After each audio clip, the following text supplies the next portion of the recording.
Bonjour à tous, merci d'être venus nombreux ce matin au Mardi de l'IA, une initiative que nous avons lancée avec Louis Abraham qui est enseignant à Sciences Po, Alexandre Mirles, en se disant que c'était essentiel très quotidiennement d'acculturer un maximum de personnes à l'IA et aux enjeux de l'IA. Ce matin, c'est une table ronde sur l'IA et le travail et je vais laisser maintenant la parole à Natacha.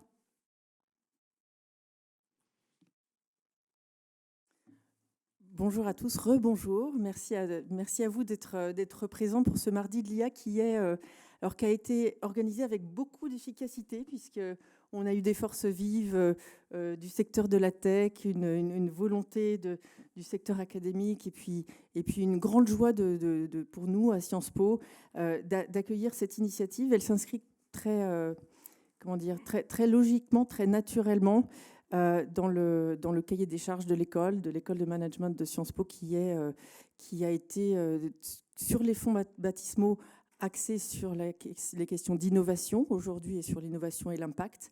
Mais l'IA a aujourd'hui une très forte pertinence. On a fait un petit recensement avec Pauline Charazak qui est dans la salle des cours qui ont un lien avec l'IA et avec l'innovation dans notre école. Il y en a à peu près une cinquantaine, ce qui est plutôt pas mal pour une école qui est censée être une école d'abord de sciences sociales. Donc on a cette hybridation qui va donner, on espère, des étudiants performants sur le marché du travail et IA, qui est le thème de notre rencontre aujourd'hui.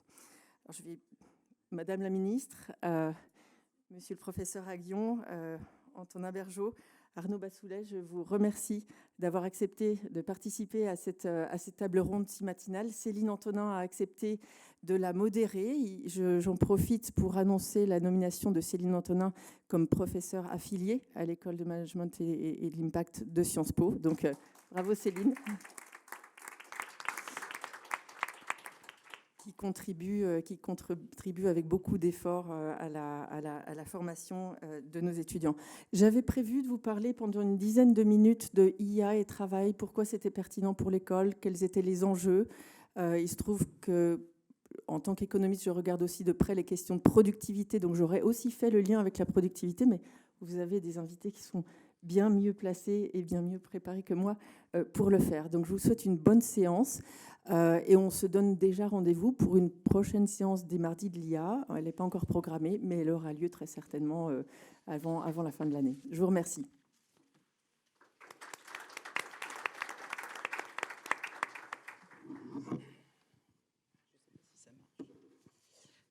Alors, bonjour à tous. Alors d'abord, je vais commencer par quelques propos introductifs et ensuite, effectivement, j'ouvrirai le débat avec nos quatre intervenants ici présents. Donc d'abord, je voulais vous poser quelques faits concernant justement l'IA et donc pourquoi cette question de l'IA et du travail est particulièrement prégnante.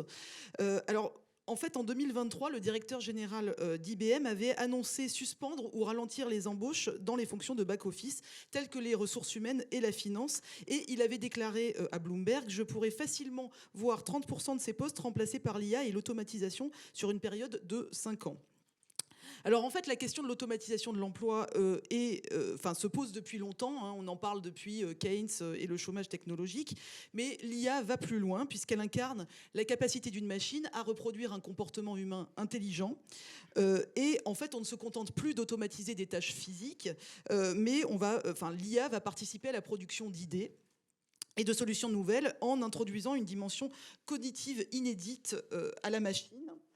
Alors, une parfaite illustration, c'est l'émergence de l'IA générative, donc on aura l'occasion sans doute d'y revenir, mais c'est donc une forme d'intelligence artificielle qui a le pouvoir de créer du contenu et de synthétiser des idées, et donc en fait essentiellement un type de travail qui est effectué normalement par des cadres moyens et supérieurs. Et du coup, donc les emplois de col blanc sont particulièrement touchés et vous avez 3 économistes, donc Felten, Raj et Simans, qui constatent que les professions justement en col blanc, qui nécessitent des diplômes avancés, sont les plus exposées à l'IA, et donc les avocats, les développeurs de logiciels, les experts en ressources humaines, etc., etc. Donc face face à cette menace, justement, il y a plusieurs questions qui se posent. Est-ce que l'IA va vraiment avoir un impact sur l'emploi comparable aux précédentes révolutions industrielles, ou est-ce que cet impact va être différent? Est-ce qu'il y a encore une place pour le travail humain? Et quels sont les emplois à risque? Et donc, pour répondre à toutes ces questions, j'ai le plaisir d'accueillir nos 4 intervenants. Donc, Madame la ministre Astrid Panosyan-Bouvet, qui est la ministre donc chargée du Travail et de l'Emploi. Bienvenue. Philippe Aguillon, donc, qui est professeur au Collège de France et à l'INSEAD, et également à la London School of Economics. Antonin Bergeaud, qui est professeur à HEC, qui est membre du Conseil d'analyse économique et lauréat du prix du meilleur jeune économiste 2025. Donc, bienvenue. Arnaud Bassoulet, donc, qui est Managing Director and Partner chez BCG et expert en intelligence artificielle générative. Donc, bienvenue à vous. Alors, ce que je vous propose, donc, c'est de commencer dès à présent. Et en fait, comme pour différentes raisons, certains de nos intervenants doivent partir avant, je vous propose donc vers 9h25 de prendre en fait vos questions et donc d'enchaîner sur un débat avec la salle. Alors, en fait, donc, ma première question pour lancer un petit peu le débat s'adresse à Madame la Ministre. Donc, comme on voit que l'intelligence artificielle va effectivement avoir un impact sur l'emploi, quels enjeux cette intelligence artificielle soulève-t-elle en matière d'inclusivité? Bonjour à tous. Bonjour à tous. Merci aux organisateurs, Madame Valla. Et je dois ma présence à cette réunion qui est très matinale, puisque le Premier ministre n'a pas encore officiellement donné sa démission au président de la République et la démission du gouvernement. Et donc, je ne suis pas encore ministre démissionnaire en affaires courantes. Sinon, je n'aurais pas pu avoir la chance de participer à cette table ronde et d'échanger avec vous. Natacha Valla voulait faire une courte introduction sur la productivité. C'est vrai qu'un ministre du Travail n'a pas nécessairement vocation à parler de productivité, mais il faut quand même se rappeler que la productivité, elle est au cœur et de la création d'emplois et des progressions salariales, qui sont aussi un véritable sujet politique. Et dans un marché de l'emploi qui est déjà très polarisé, que ce soit sur la question des taux d'activité, que vous connaissez par cœur, les jeunes, les seniors, on a perdu près de 30 points de taux d'activité pour les moins qualifiés. Un marché très polarisé aussi dans l'accès à la formation. Il faut savoir que la formation aujourd'hui continue, la formation continue des seniors en Suède, elle est supérieure au taux de formation continue moyen en France. Et nous avons sur les populations, notamment les seniors, une formation continue qui est relativement faible, près de 2 fois plus faible que la formation pour les salariés en général. Sujet aussi sur l'accès à la formation continue des femmes. Donc cette question des gains de productivité, et je laisserai aux économistes le soin de dire si nous sommes sur une innovation technologique générale, c'est ce que je pense, et donc avec des gains de productivité très attendus, c'est cette question de la répartition. Et oui, je pense qu'il faut avoir à la fois l'optimisme de la volonté et le pessimisme de la raison pour dire que dans un marché de l'emploi fracturé, polarisé, eh bien aujourd'hui, s'il n'y a pas cette capacité d'anticipation et d'accompagnement, eh bien nous allons aboutir à une polarisation plus grande encore. Et là où j'aimerais, on le voit et ça va être discuté, mais sur les first entry level jobs des jeunes, on le voit déjà sur les jeunes diplômés, très, très marquant en Californie. Des études ont montré sur le système, les sorties de collège des élèves. Donc ça, c'est un premier point. Là où je pense que l'IA peut aider, et on en reviendra, c'est sur la question de l'accompagnement des demandeurs d'emploi et le matching, où je vois des gains mais absolument considérables, que ce soit l'opérateur public France Travail, mais également des opérateurs privés, sur la rédaction des CV, sur la capacité à aller chercher des personnes qu'on n'aurait pas été chercher. Et dans ces cas-là, dans le développement des techniques de pré-embauche avec des entreprises qui disent « si vous avez les savoir-être, nous, on pourra donner les savoir-faire ». Et également, mais j'y reviendrai sur le sujet de la formation initiale, je sais que vous y avez beaucoup travaillé, et surtout, ce qui est du registre du ministère du Travail, de la formation continue, où en termes d'accélération et en termes d'accompagnement des entreprises, on peut aussi beaucoup avancer. Merci beaucoup, c'est parfait d'avoir planté ainsi le décor et d'avoir soulevé toutes les questions qui vont être soulevées dans la prochaine heure. Donc, alors, ma deuxième question s'adresse à Philippe Aghion. On sait que donc l'automatisation qui est engendrée par l'intelligence artificielle va déplacer certaines tâches du travail humain vers la machine, ce qui va tendre à détruire des emplois. Mais en même temps, on sait, donc comme on l'a dit, que l'automatisation va permettre d'augmenter la productivité sur des tâches existantes, et donc ce qui peut conduire à davantage d'embauches. Comment ? Non, non. Déjà la question que vous posez. Je donnais juste les deux, mais après je vais te laisser conclure, enfin plutôt développer ces points. Et donc d'après les premières études, est-ce que les emplois créés vont compenser les emplois détruits ? Voilà. D'accord. Oh là là. Vous répondez déjà à la question en la posant. Très bien. Non, je voulais juste d'abord dire que merci beaucoup de m'avoir invité. Et en fait, effectivement, il y a eu déjà des travaux, un papier important de Eric Brynjolfsson, qui est donc professeur à Stanford, avec des co-auteurs. Et ils ont en fait la chose suivante. Ils ont considéré une entreprise américaine qui donne des conseils, qui fait partie du top 500, c'est-à-dire des 500 plus performantes, et qui donne des conseils à des PME pour adopter du software. Voilà. Et en fait, les employés sont un peu partout dans le monde. Il y en a aux Philippines notamment. Et ce qu'ils ont fait, c'est qu'ils ont mis à la disposition de ces employés ChatGPT. Voilà. Et ils ont vu, est-ce qu'une fois qu'on vous met à la disposition de ChatGPT, quel est l'effet sur la productivité ? Ils ont vu qu'effectivement, la productivité augmentait de 25%. C'est comme chose de substantielle. Donc là, il y a eu vraiment une expérience naturelle. On compare la productivité d'employés qui ont accès à ChatGPT à ceux d'employés en tout point identiques, éducation, âge, etc., qui n'ont pas encore accès. Tu vois vraiment un effet de productivité. Alors pourquoi c'est important cet effet de productivité ? Ça veut dire que l'IA est quand même un levier intéressant. D'abord, c'est un levier de croissance, comme disait très bien Céline. Ça automatise des tâches dans la production des biens et services, mais ça aussi, ça rend plus facile d'avoir des idées. C'est plus facile d'inventer avec l'IA parce qu'on peut recombiner des idées existantes beaucoup plus facilement. On peut sélectionner parmi ces idées potentielles beaucoup plus facilement. Donc l'IA a un gros potentiel de croissance et en fait, concrètement, ça augmente la productivité. On peut même le chiffrer. Avec Simon Bunel, nous, on a chiffré que l'IA, rien que automatisant les biens et services, c'était 0,7 points de croissance de plus pendant 10 ans. Et je ne prends pas en compte le fait que l'IA automatise les idées. Donc, en fait, l'IA est un levier de productivité. Alors, donc, ça veut dire que, un, c'est un levier de croissance, et deux, ça peut être un levier de création d'emplois, parce qu'effectivement, l'IA remplace les humains, donc là on peut dire que ça c'est pas bon pour l'emploi, mais d'un autre côté c'est comme pour les robots, ceux qui adoptent l'IA deviennent plus productifs et donc plus compétitifs, et donc le marché mondial pour leurs produits augmente. Et donc, ils emploient davantage. Et cet effet de productivité qui, dans le cas déjà des robots, l'emportait, en tout cas pour les entreprises françaises, sur l'effet de substitution, pour l'IA, eh bien, il est présent. Alors nous, on avait déjà une étude que j'avais faite avec Xavier Jarvel, Alexandra Roulet et d'autres, et on était... et où on a regardé, Simon Bunel, et on a regardé sur des entreprises françaises, et on a vu que, en fait... là où vraiment il y avait un problème pour l'IA, c'était quand c'était pour des fonctions administratives, dans des jobs très exposés à l'IA, et où la plupart des tâches composant le job étaient substituables par l'IA.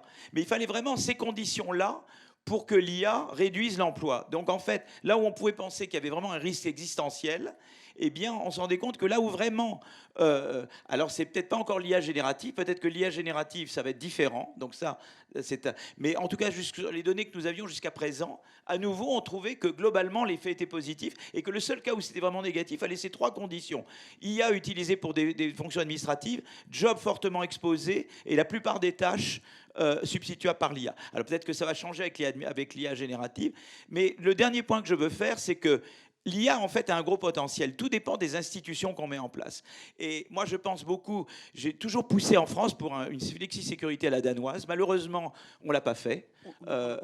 Donc, qu'est-ce que c'est que la flexisécurité ? On en reparlera tout à l'heure. Mais en gros, tu perds ton job pendant 2 ans, tu as 90% de ton salaire, et l'État t'aide à retrouver un emploi. Enfin, c'est un système vraiment très, très performant.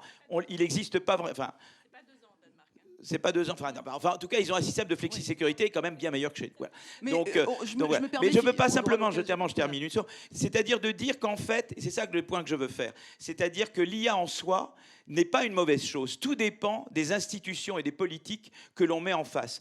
Par exemple, comme levier de croissance, il faut une bonne politique de concurrence, sinon quelques gros vont tout accaparer.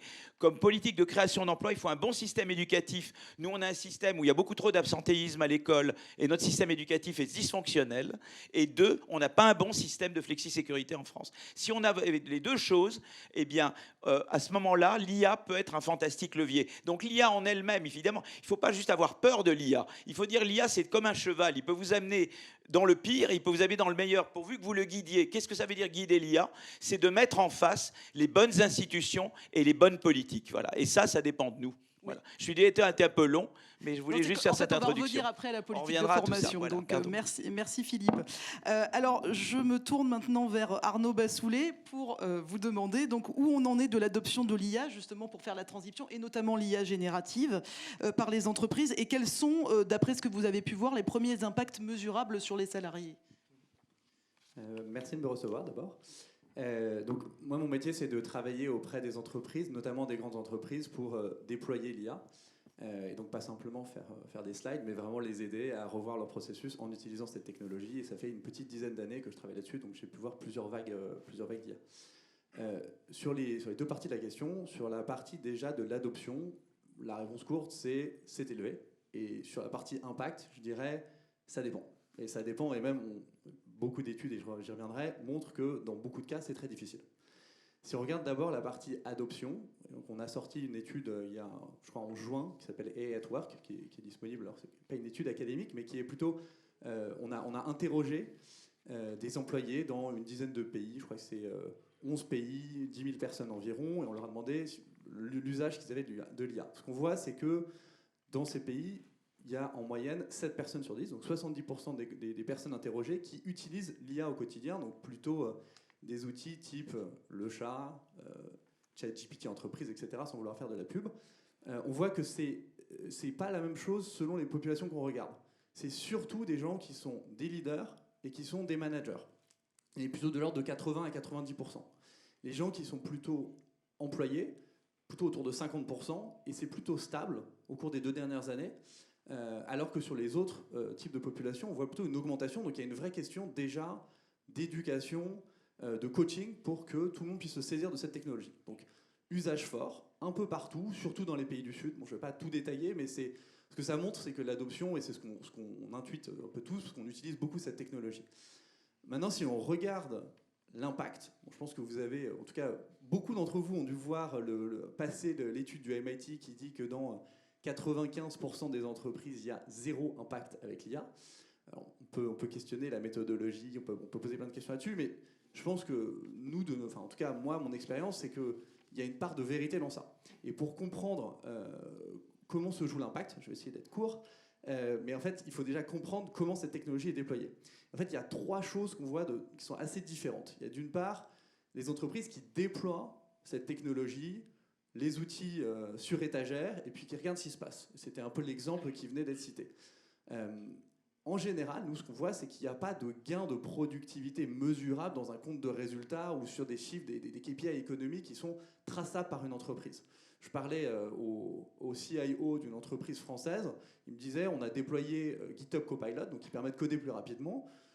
On est super content. Je ne sais pas mesurer les impacts, mais si je l'enlève, j'ai peur de perdre de la productivité. Donc c'est quand même notable.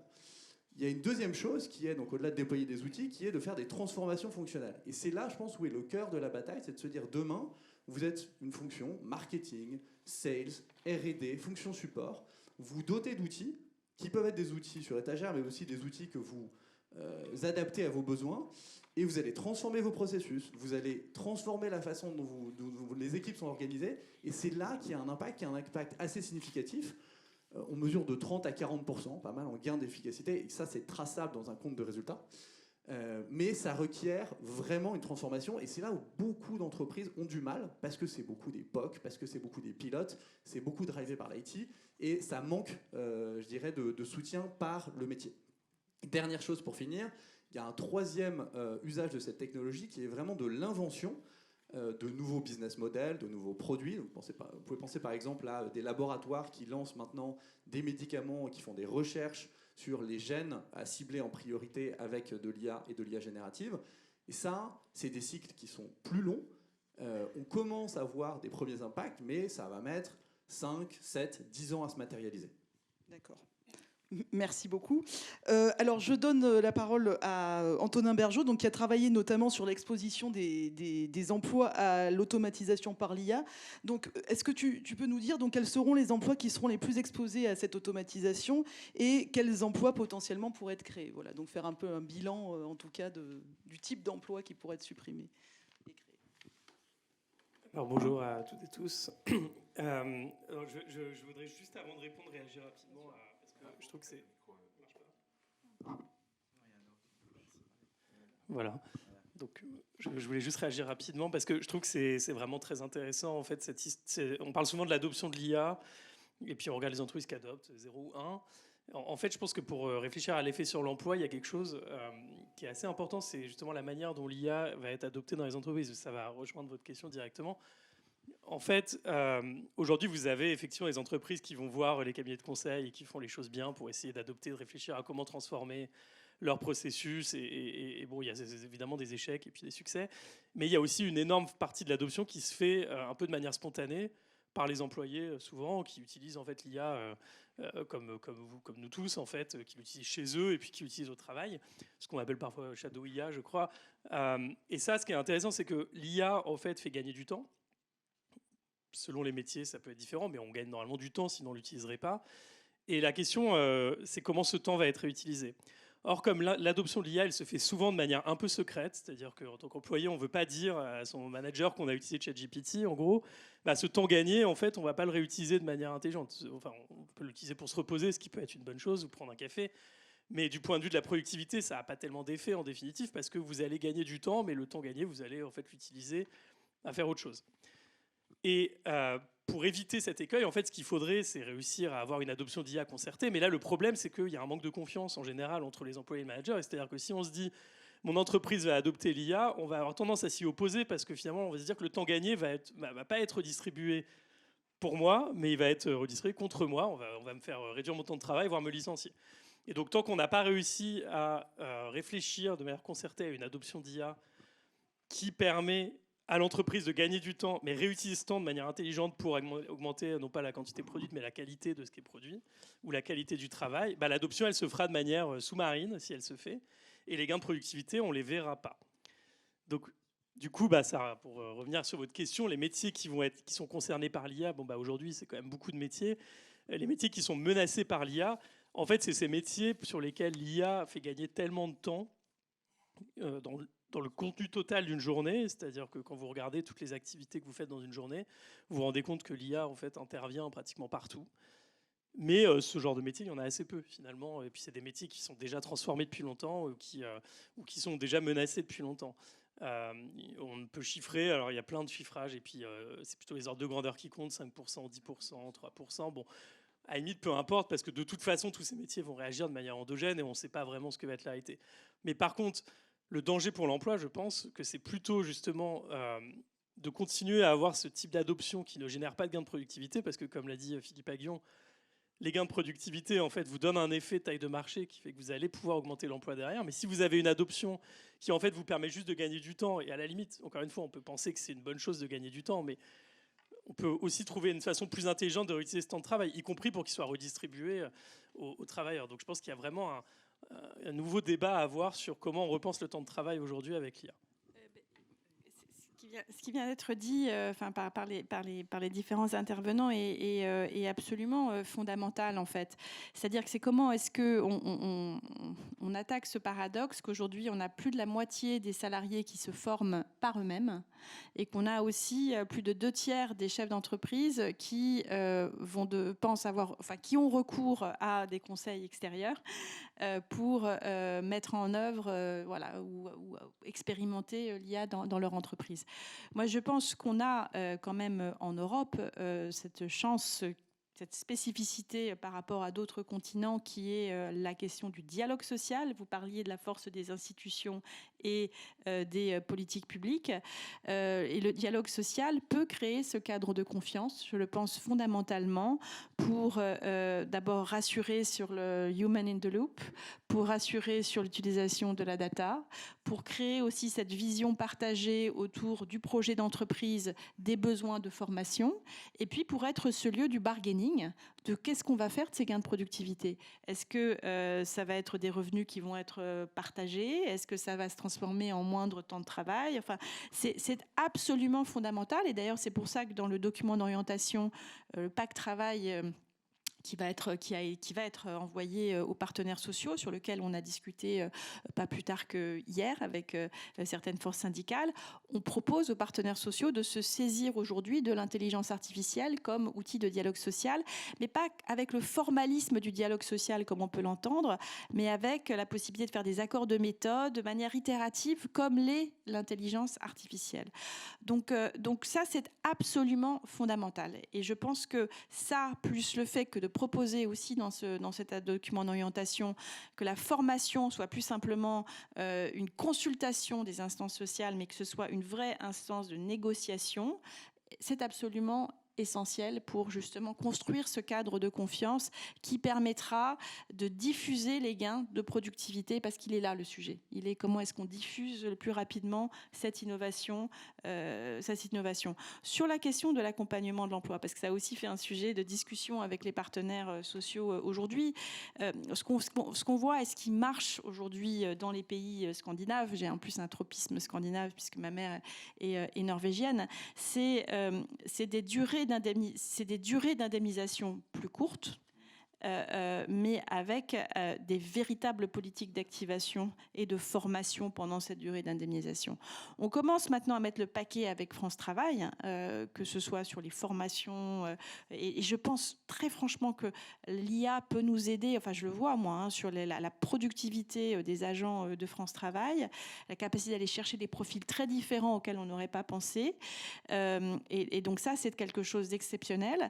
Je pense qu'il faut maintenant qu'on travaille avec les branches, avec les CCI, enfin avec tout ce qui maille, qui fait la complexité, mais qui, quand on travaille ensemble, fait une force de propulsion incroyable en France, sur des bibliothèques d'usage disponible, parce que l'IA, et c'est peut-être ça sur lequel il faut qu'on fasse attention par rapport à des événements comme le sommet de l'IA, ça concerne pas que les startups, les geeks, les mathématiciens, BNP, L'Oréal, je veux dire, ça concerne l'artisan, le carrossier qui va en avoir besoin pour sa maintenance productive, la petite PME pour les fichiers marketing, enfin c'est des gains de productivité quels qu'ils soient en fait. Et donc dialogue social et politique de flexi-sécurité qui passe par je parle sous un spécialiste, mais par un mix indemnisation-accompagnement qui soit beaucoup plus vers l'accompagnement, là où on est un des pays de l'OCDE qui avons en politique de l'emploi la part en euros la plus forte sur l'indemnisation et moins sur la formation et l'accompagnement. Je voulais juste rebondir, je crois que je suis tout à fait d'accord avec ce que vous venez de dire. C'est vrai que l'IA, par exemple, ça peut permettre, vous savez, vous avez des dirigeants syndicaux d'entreprise, par exemple.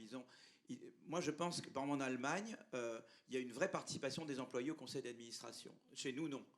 Il y a un vrai problème de défiance dans l'entreprise. Moi, je pense que l'IA peut permettre, parce que, disons, aux dirigeants, aux employés, d'être beaucoup mieux informés, beaucoup plus vite, et donc de pouvoir pleinement participer au conseil d'administration ou aux instances de décision dans l'entreprise, comme c'est le cas en Allemagne, dans les pays scandinaves.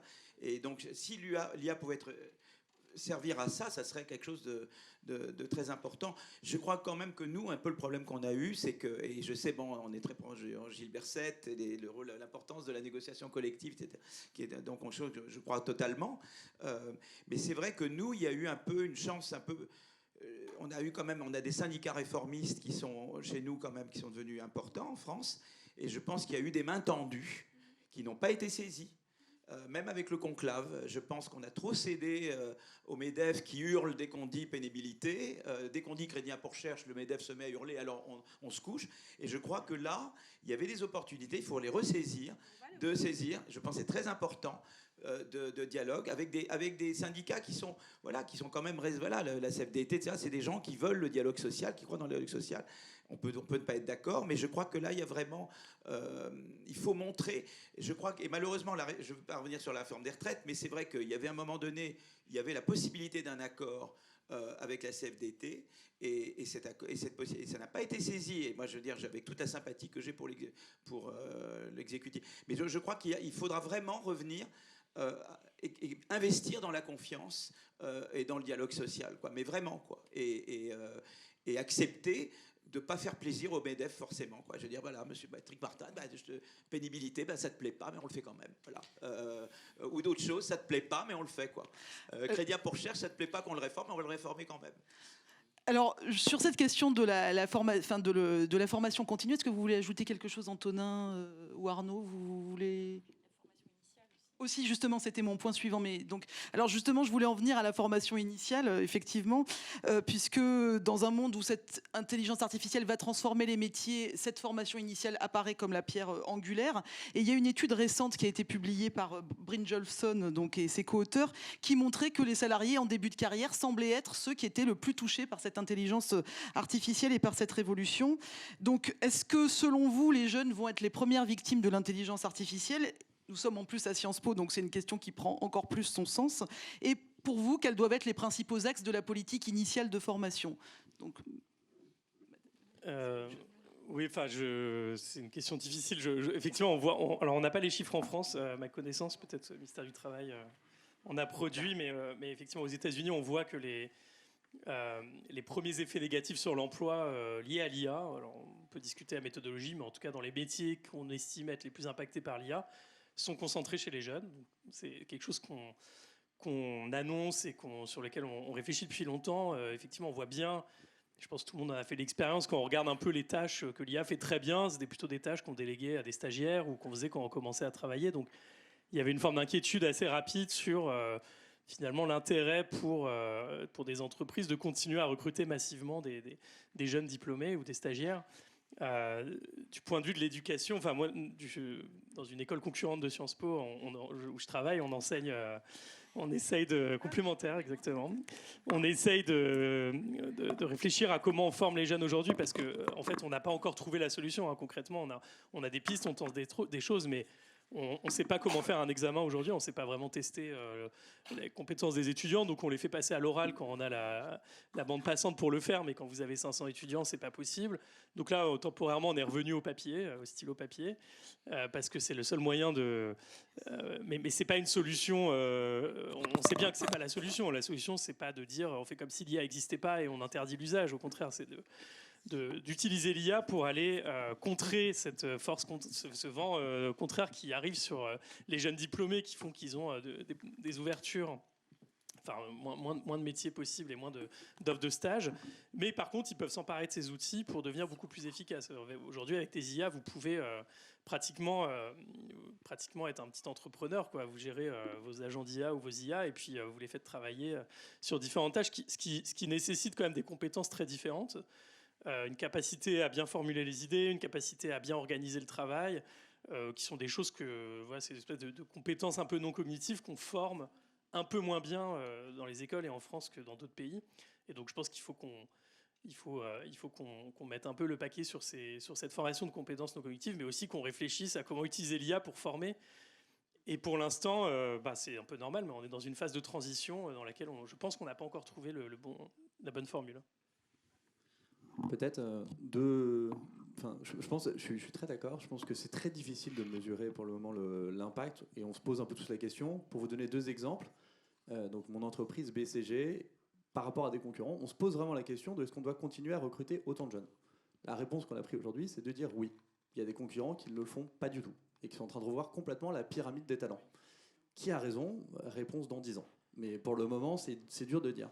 Un autre exemple, un leader de la tech française, pas beaucoup, mais je ne peux pas citer son nom, parlait à un de mes clients et il disait nous, à partir de maintenant, on ne va plus recruter personne qui ait plus de 25 ans. Donc on va recruter que des jeunes et pas que... et s'il y avait un côté un peu je provoque. Mais la raison derrière, et je trouve que c'est intéressant parce que ça pose une vraie question. Et donc c'était une boîte très tech, c'est de dire, en fait, ce sont des gens qui sont habitués à raisonner avec ce type d'outils, qui vont apprendre et qui seront plus malléables sur l'usage de ces outils. Et donc sa thèse, c'était qu'au contraire, il fallait se concentrer sur justement les jeunes. Et pour moi, en fait, indépendamment de jeunes, pas jeunes, et je ne suis pas en train de faire des jeunes contre les vieux ou quoi que ce soit, ce que je dis simplement, c'est qu'en fait, ce qui sera important qu'on soit jeune ou pas jeune, c'est la façon dont on sait interagir avec ces outils. Parce qu'on donne aujourd'hui à 2 personnes la même question, le même outil, vous n'aurez pas le même résultat. Et en fait, de plus en plus, ces modèles sont conçus, regardez le dernier modèle de OpenAI, pour en fait apporter une réponse selon la façon dont vous formulez la question. Et donc si vous formulez mal la question, en fait la réponse va être simpliste. Si vous formulez très bien la question, il va aller chercher des compétences ou des modèles plus complexes pour vous apporter une réponse plus compliquée, et vous allez pouvoir reprompter et poser une question à nouveau qui permettra d'avoir une réponse enrichie. Donc moi je pense qu'en fait la vraie question, c'est pas tellement jeune pas jeune, c'est comment on se saisit de cette technologie et comment on l'utilise de façon efficace. Est-ce que vous voulez réagir, Madame la Ministre?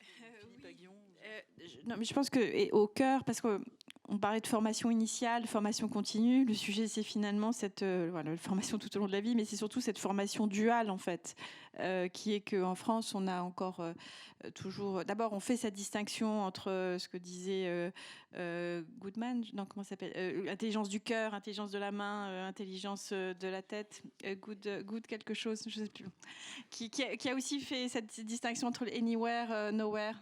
Non, ça vous dit rien? C'est un chercheur anglais, je ne sais plus comment il s'appelle. Goodhart, voilà, exactement. Goodhart, je savais qu'il y avait good à l'intérieur, voilà. Donc il y a cette distinction très forte, très forte, avec une révolution culturelle qu'on a commencé à opérer sur la question de l'apprentissage, avec 900 000 aujourd'hui jeunes qui partent par l'apprentissage.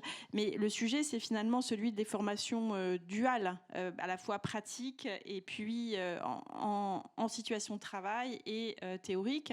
Il y a le suivi de la validation des acquis d'expérience aujourd'hui, sur lequel on met énormément aujourd'hui le paquet. On est en train de doubler. On a à 6 mois le nombre de personnes aujourd'hui qualifiées en VAE qui est le même que celui de toute l'année dernière, avec l'intégration de toutes les offres de formation et de tous les diplômes, 800 diplômes, y compris BTS, de l'éducation nationale. Voilà, ça c'est des choses qui montrent qu'on est en train de changer en France. On est en train de changer en France et l'IA, ça va à la fois révolutionner les méthodes pédagogiques et également les usages, avec le très grand message qu'il faut faire passer. Moi, c'est vraiment ce que je fais en tant que ministre du Travail, c'est que ça concerne autant, je le redis, les start-up, les grandes entreprises, que le tissu de PME, TPE, qui représente quand même aujourd'hui, sans me tromper, 80% de la population active et 60% de la valeur ajoutée de notre pays. Juste sur la formation, parce qu'on avait fait notre rapport sur l'IA, donc avec Anne Bouvreau et tout le groupe l'année dernière, qu'on avait remis au président. Et il y a toute une partie sur la formation. Donc on avait parlé des cafés IA pour que les gens se familiarisent avec l'IA. Et on disait que surtout qu'il fallait que l'IA soit à tous les niveaux de formation. Et notamment, évidemment, qu'il y ait l'IA de l'IA de la médecine, l'IA du droit, enfin qu'il y ait vraiment que l'IA soit intégrée au programme et aux formations. Je voulais juste dire quelque chose d'intéressant. Je m'occupe un peu, au Collège de France, on a un programme qui s'appelle Campus de l'innovation pour les lycées. Antonin a participé, et on va dans les lycées de zones défavorisées. Et alors on a trouvé un lycée, alors c'était à Pau, c'était pas un lycée particulièrement de zone défavorisée. Et le professeur utilise l'IA pour faire un suivi individuel des élèves. Oui, c'est à Pau, mais c'est pas à Bétaram. Non, je voyais tout de suite des petits sauts. En fait, il a pu faire un suivi individuel des élèves. Donc ça, c'est-à-dire que les élèves peuvent s'améliorer eux-mêmes avec l'IA. Mais là, c'est contrôlé par le prof. Alors évidemment, il y a tout le danger de mettre l'IA trop vite à la disposition. Et là, ça peut avoir des effets négatifs. Mais lui, utilisait très, très intelligemment l'IA. Et comme ça, les élèves pouvaient s'entraîner et rattraper. Et l'IA jouait le rôle d'un tuteur, en fait, quelque part. C'est très intéressant comment l'IA peut jouer un rôle très positif pour un suivi individuel des élèves qui ont du mal à rattraper, pour qu'ils rattrapent plus facilement Et voilà, enfin, si on arrive à nouveau à orienter et à utiliser l'IA intelligemment, c'est un formidable outil éducatif. Je voulais juste renforcer. Alors, je voulais rapidement, parce que le temps file, vous poser une question, mais dont je pense qu'on a plus ou moins maintenant la réponse. Mais est-ce qu'à votre avis, une question un peu polémique, est-ce qu'il faut taxer les entreprises qui remplacent massivement des emplois par les algorithmes, justement, celles qui sont très intensives en IA? Alors, je ne sais pas si...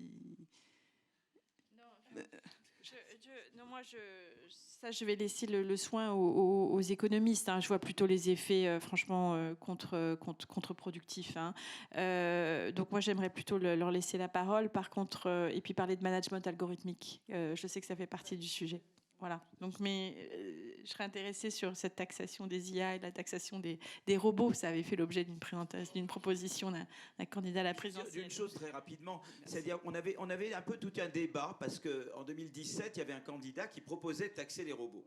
Et nous, on a fait une étude, enfin, avec Céline, avec Xavier Jaravel et Simon Bunel, et on a vu qu'en France, les firmes qui adoptaient les robots, elles créaient de l'emploi au total, parce que l'effet de productivité dont je parlais tout à l'heure était plus important que l'effet de substitution pour les entreprises françaises. C'est des gros débats, d'ailleurs avec Acemoglu, Autor et d'autres. Et voilà. Mais nous, on a tenu bon et on a montré, d'ailleurs toutes les études sur données de firmes, pratiquement toutes trouvent que pour les robots, l'effet global sur l'emploi était plutôt positif.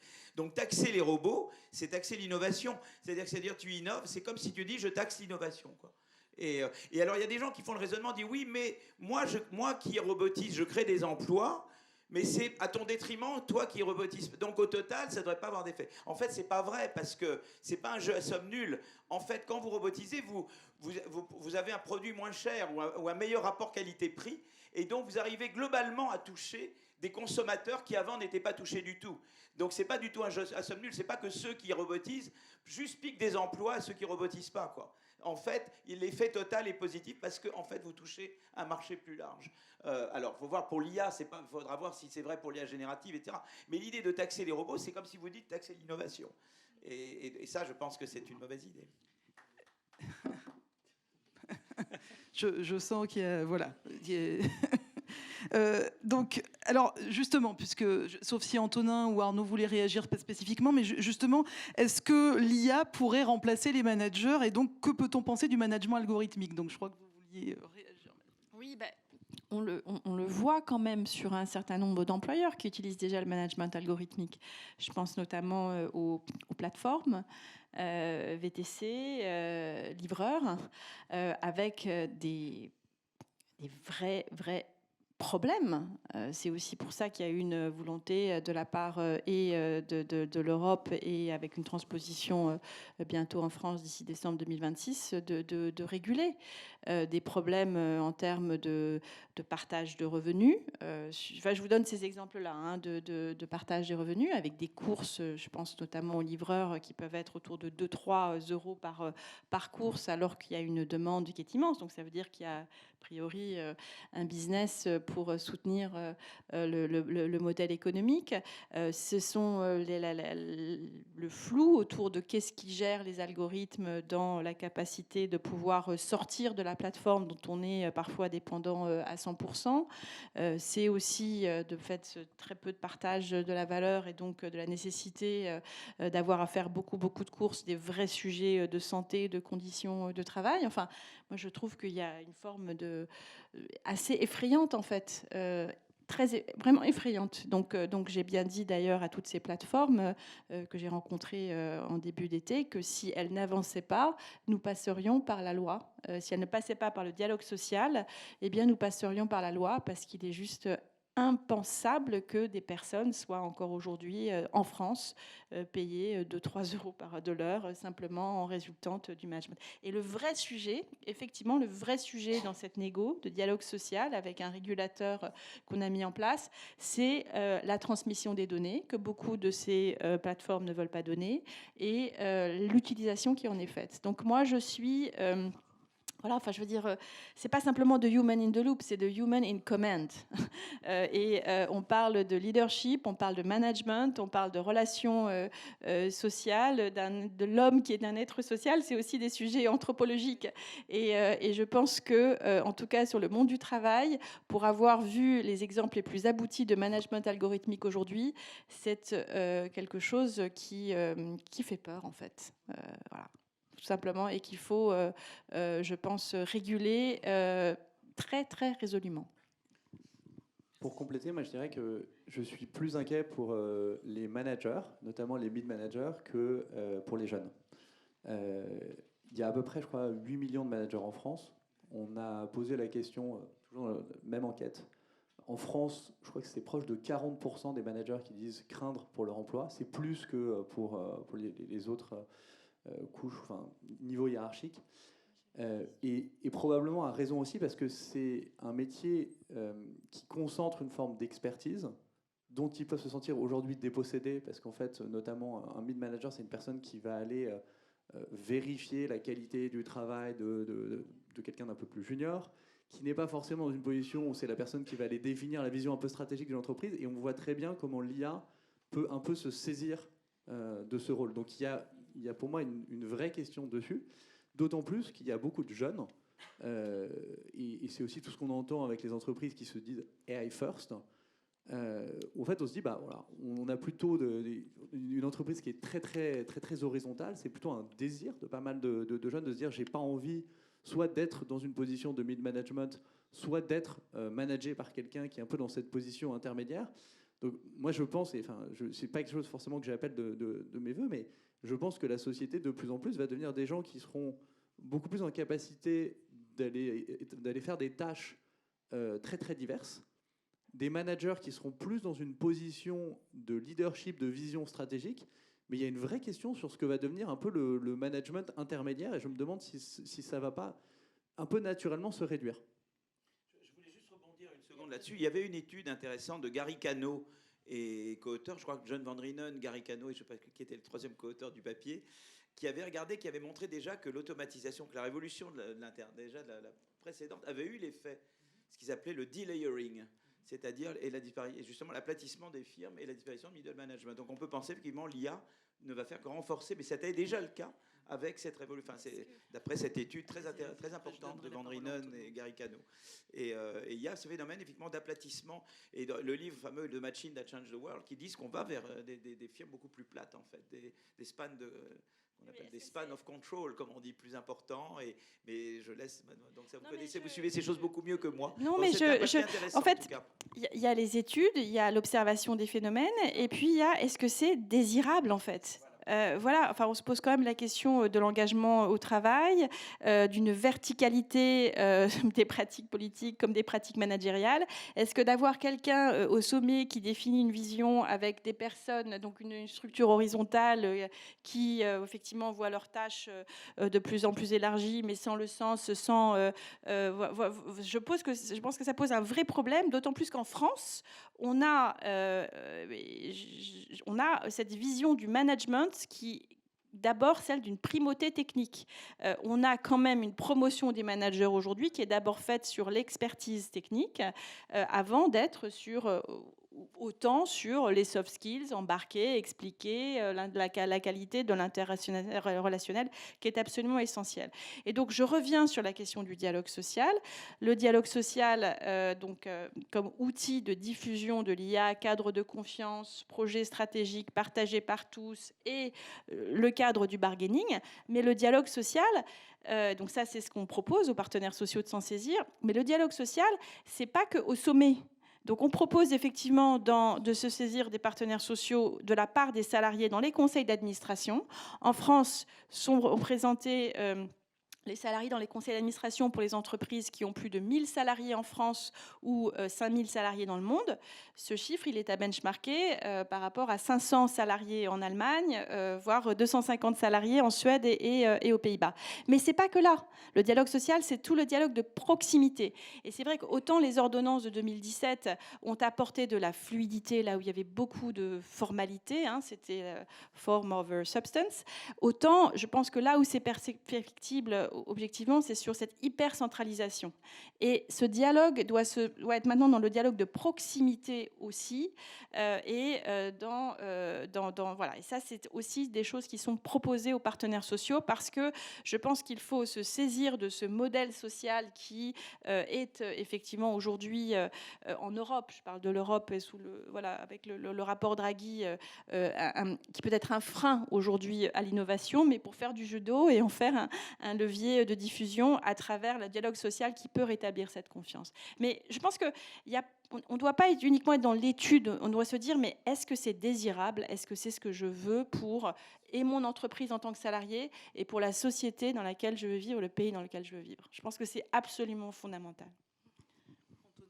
Alors peut-être Antonin. Non, je suis assez d'accord avec ce que vous venez de dire. En plus, il y a un effet négatif supplémentaire de supprimer toute la chaîne et de rendre l'entreprise très verticale. C'est que, et ça on le voit pour le coup dans les données depuis 30 ans, la probabilité d'être promu, elle baisse chaque année, quoi. Et donc ça, c'est très lié à la perte de sens et la perte de satisfaction au travail. Il y a de moins en moins d'échelons.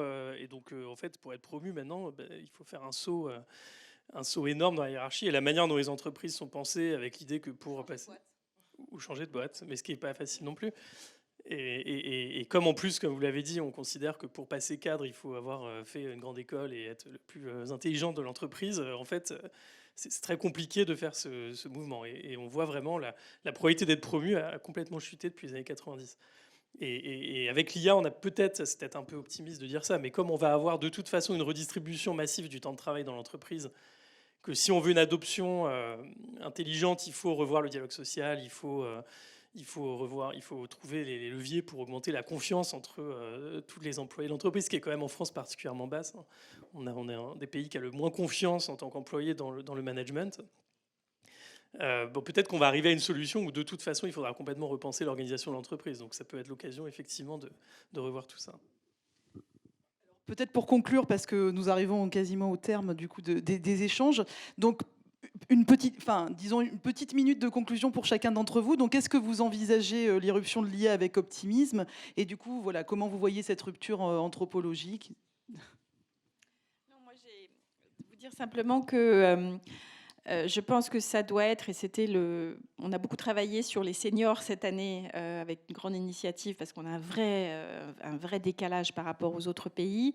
Et là, l'objectif, c'est vraiment de se saisir maintenant au ministère du Travail de l'intelligence artificielle la révolution des méthodes pédagogiques en ce qui concerne la formation continue, donc notamment tout l'accompagnement du marché de la formation professionnelle, mais c'est aussi travailler avec les acteurs territoriaux, les acteurs institutionnels, les partenaires sociaux sur les bibliothèques d'usage et d'être vraiment dans un objectif de se dire, voilà, c'est 50, 100 000, 300 000, enfin ça c'est vraiment avoir de nombre de personnes formées chaque année, non pas pour être des techniciens de l'IA, mais pour être des meilleurs utilisateurs de l'IA, parce que je trouve que cette étude que vous avez citée sur ce cas aux Philippines est extrêmement probant. C'est l'augmentation de la productivité pour tous, associée. J'espère que ce pacte travail qui a été envoyé aux partenaires sociaux sur l'IA comme outil de dialogue social, la participation des salariés dans les conseils d'administration, le dialogue de proximité, la formation comme maintenant objet de négociation avec les instances sociales pourront aussi accélérer les choses. Et je dois dire que sur ces questions, sur l'intelligence artificielle, très très grande maturité des syndicats. Ils ont fait une plateforme qui s'appelle Dial IA, pas Dial, mais Dial IA, sur lesquels ils font des propositions de la CGT à la CGC, en passant par la CFDT, Force ouvrière, des propositions extrêmement pragmatiques, innovantes, justement, sur un dialogue social rénové, itératif, qui accompagne la transformation et sans être braqué sur le fait que c'est une menace. Ça aussi, c'est extrêmement important. Donc, se saisir de cette opportunité d'avoir, je le pense profondément, des partenaires sociaux, enfin des syndicats qui sont beaucoup plus pragmatiques que beaucoup de partis politiques. Merci beaucoup. Antonin, un mot de conclusion? Je pense qu'il faut être plutôt positif et optimiste sur l'IA. De toute façon, la question est un peu étrange parce qu'on n'a pas le choix. Enfin, l'IA arrive, elle est là, il faut faire le mieux avec. Je pense que c'est vraiment la pire des solutions, c'est de faire comme si ça n'existait pas, de bloquer, d'avoir peur. Je pense que c'est vraiment bien de rappeler régulièrement qu'il n'y a pas de menace de disparition de l'emploi. Faut pas ralentir la diffusion de l'IA. Les étudiants qui utilisent l'IA ne trichent pas, les employés qui utilisent l'IA ne trichent pas. C'est un changement technologique comme il y en a eu plein. Et on va tomber sur un nouvel équilibre. Il faut faire en sorte que cet équilibre il soit le moins violent possible. Et je pense qu'il Il y a eu beaucoup de choses qui ont été dites aujourd'hui, et notamment sur le dialogue social, qui restent fondamentales. Oui, moi je veux dire, je reprends exactement ce qui a été dit avant, c'est-à-dire que chaque fois qu'il y a eu des grandes révolutions technologiques, il y a eu une catastrophe. Quand il y a eu la machine à vapeur, il y a eu le mouvement des Luddites, vous savez, en Angleterre. C'est des gens qui avaient peur de perdre leur... Et finalement, il n'y a pas eu de chômage de masse avec la machine à vapeur. Ensuite, l'électricité, Keynes prédisait chômage de masse, qu'il n'y a pas eu. Et après, il y a eu l'histoire de taxer les robots. Et en fait, jamais il y a eu chômage de masse parce que l'effet de productivité dont on parlait est là, quoi. Il joue. Le tout, c'est de le faire jouer au maximum. Et c'est là que tout ce qui a été dit sur l'importance du dialogue social, sur le système éducatif, on doit améliorer nos tests PISA. Nous, on a des gros problèmes. Moi, j'ai encore quelqu'un, c'est une école dans le 6e, alors c'est même pas dans le 92, dans le 93, et les profs sont absents tout le temps. Il y a des gros problèmes. Donc, on doit vraiment reprendre notre système éducatif, parce que c'est le socle. On ne peut pas faire une bonne flexi-sécurité si on n'a pas un système éducatif avec des bons PISA. Et par-dessus, tu fais une bonne flexi-sécurité. Je pense qu'il faut se donner les outils pour que ça... Je crois qu'il y a un grand problème aussi en France, c'est le bonheur au travail. Les gens ne sont pas heureux au travail. Vous parliez de la Scandinavie. Moi, j'ai rencontré un chef d'entreprise suédois. Et après, ils avaient racheté des dockers en France. Et ils devaient faire un plan de restructuration. Donc, ils avaient réuni les employés. Ils leur dit, on va vous expliquer. Et les employés leur ont dit, vous savez que c'est la première fois qu'on nous réunit pour nous expliquer ce qu'on va faire, quoi.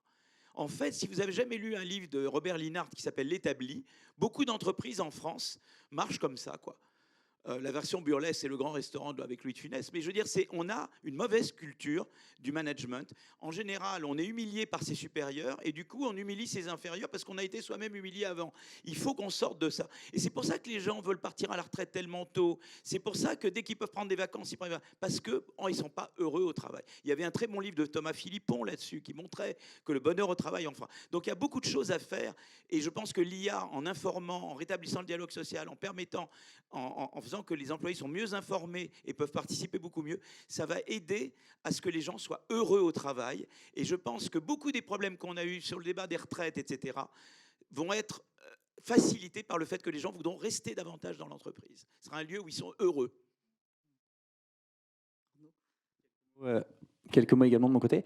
Je suis d'accord avec beaucoup de choses qui ont été dites. Je pense qu'effectivement, de toute façon, c'est une technologie qui est là. Et la question, c'est comment on s'en saisit intelligemment. Je pense qu'il faut s'en saisir intelligemment à deux niveaux. Au niveau des collaborateurs dans l'entreprise, mais également qui est au niveau des entreprises et des directions un peu plus d'intentionnalité.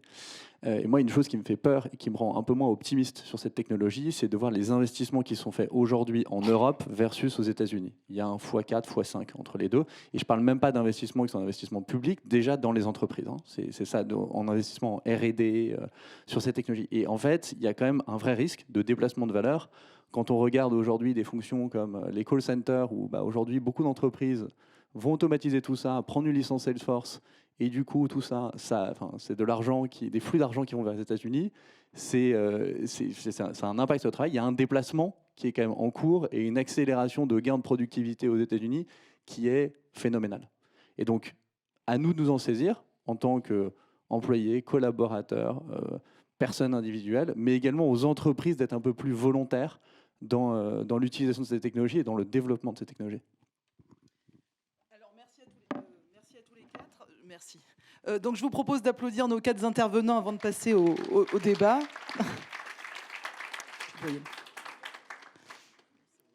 Et donc maintenant, je vous propose effectivement de prendre les questions de la salle. Donc on va faire circuler le micro. Bon, écoutez, je vais donner de ma personne.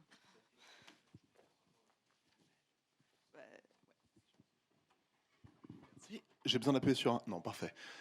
Est-ce que vous ne pensez pas qu'une partie des constats qui ont été établis, par exemple concernant le fait qu'au fond, peu de métiers étaient directement menacés de nos jours, ou que l'impact était beaucoup au niveau du middle management, sont aussi dus au fait que l'IA n'est pas devenue pleinement agentique dans les modèles proposés au grand public? C'est-à-dire qu'au fond, on est beaucoup pour le moment sur des modèles de langage qui produisent du discours, qui est peut-être un peu ce que caricaturalement on pourrait dire que le middle management fait, alors qu'on s'attend à ce que d'ici quelques années, et c'est déjà un peu le cas dans le code, et aussi il y a tout un tas de compagnies qui travaillent dur, comme des compagnies françaises, comme H par exemple, vont proposer peut-être plutôt quelque chose de plus proche d'une sorte d'employé de bureau automatisé qui peut ouvrir des fichiers, travailler avec, envoyer des mails, faire des rappels, modifier des calendriers, travailler avec des bases de données, et que là l'impact sera beaucoup plus profond et qu'il y a une part beaucoup plus grande des emplois de bureau qui seront à ce moment-là menacés.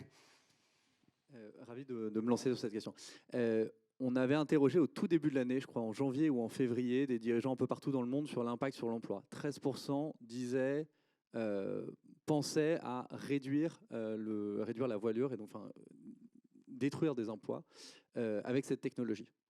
Entre-temps, il y a eu cette vague dont on entend beaucoup parler d'IA agentique.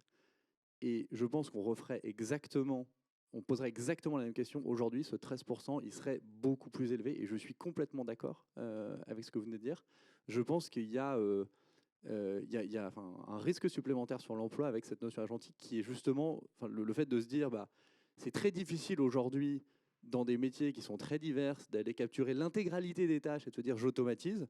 Demain, dans un monde un peu plus agentique où on est capable d'avoir des mini-agents qui sont capables d'effectuer assez facilement des tâches qui sont des tâches à un haut niveau de pertinence très diverses, ça change quand même pas mal la donne. Donc je suis d'accord avec le constat, c'est encore un peu tôt. Honnêtement,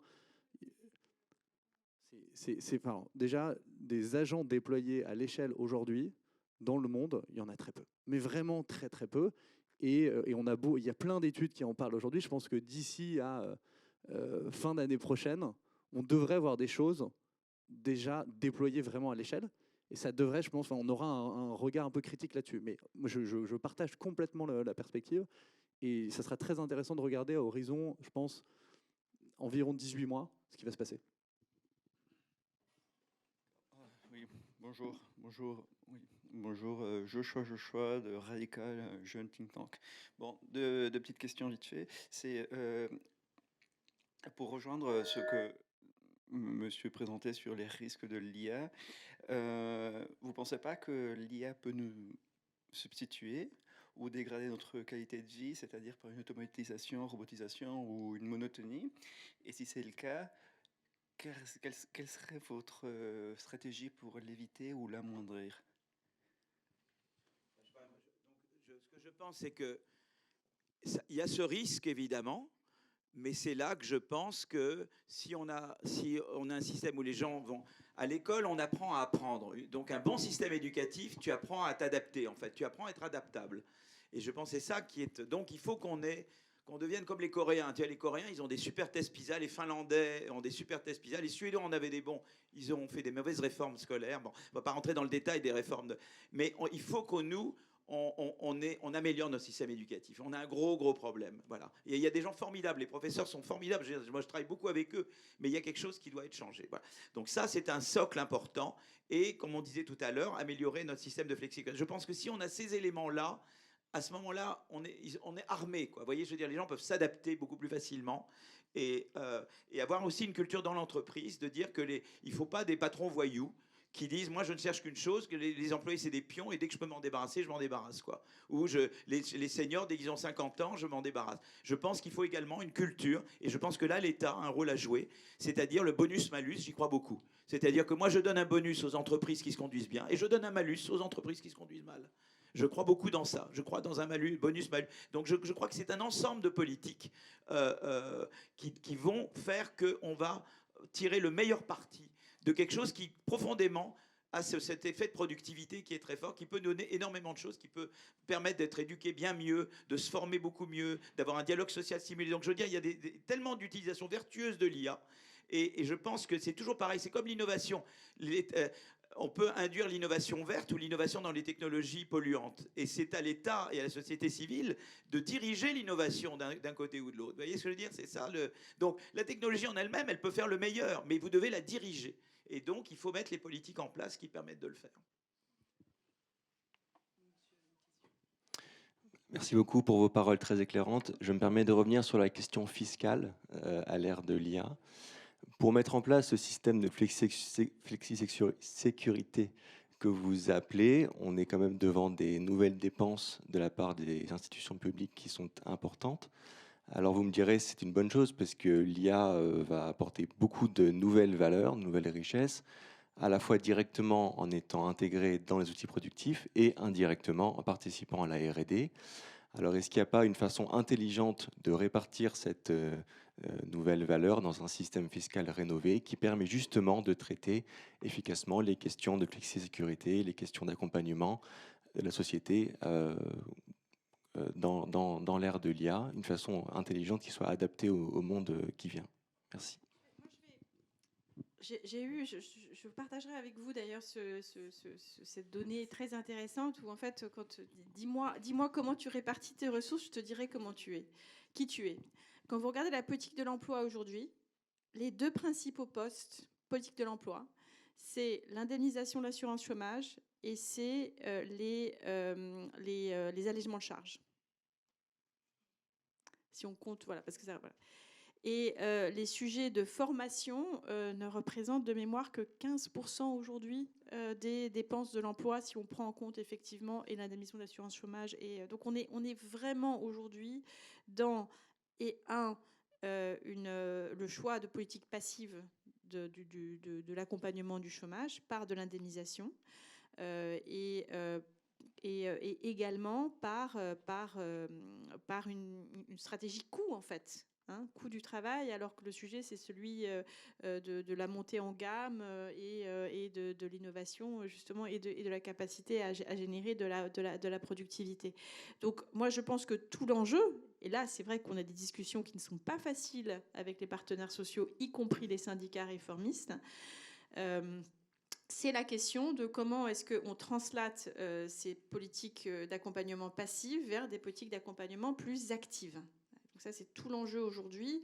Très difficile sur la question de l'assurance chômage, où moi, je souhaite repartir des acquis qui ont été signés, négociés par les partenaires sociaux en novembre dernier pour protéger un petit peu plus les jeunes qui enquillent CDD, intérim, saisonniers, qui ont des difficultés à pouvoir être affiliés à l'assurance chômage. Et protection des seniors, parce qu'il y a des études de l'UNEDIC qui montrent qu'à partir de 56 ans, quand on est au chômage, une probabilité forte d'être plus longuement au chômage. Donc il faut protéger ces deux populations vulnérables en termes d'indemnisation ou d'affiliation de chômage, mais il faut travailler sur à la fois une réduction de la durée d'indemnisation qui pourrait passer de 18 à 15 mois entre les 25 et les 55 ans, mais ce qui est absolument clé, c'est celui de l'accompagnement, et donc tout ce qu'on va faire avec France Travail, et on peut faire chose. Et ce que je vois qui marche incroyablement en termes de taux d'insertion dans l'emploi, c'est des formations concaténées à 4-5 mois, très intensives, 35 heures par semaine, associé à une mise en application pratique de 3-4 mois. Et ça, je le vois que ce soit sur les sujets du numérique, que je le vois sur les métiers de la rénovation énergétique. Moi, si vous vous intéressez au sujet de la formation professionnelle, allez voir l'entreprise ou l'association La Solive, qui est incroyable en termes d'insertion professionnelle sur des métiers en tension, où elle reprend totalement une formation qui aurait pu être faite en 2 ans. Sur les 500 compétences clés, elle réduit à 260 compétences clés et une mise en application pratique. Et ça, c'est des taux d'insertion professionnelle à 85%.